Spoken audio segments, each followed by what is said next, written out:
En we allemaal Louise hebben gewisseld. Louise zit natuurlijk in de speelmat, maar die Ja. We laat hebben even een snoepje gegeten daar. Snoepje Even gegeten. snoppauze. En in de plaatsluier moeten verzuren. Ja, natuurlijk. En nu zal ik de puzzels maken van de video. Dus daarom... Weet je? Wat hebben we als eerste nu afgemaakt? Voor de mensen, de puzzels kunnen de mensen laten zien dan. Ja, Wat we zien maken we, voor de mensen zien. ja, de randjes hadden we al. En toen kwam zich met een heel goed idee. Wat hebben we toen als eerste gedaan?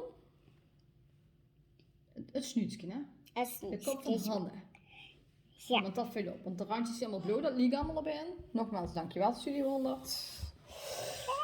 En nu gaat Kiki weer met wat?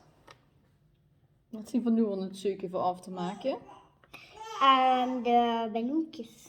Ja, maar wat komt heen? Sta. Het t-shirt, hè? Ja. Een ster. Er zit een ster op.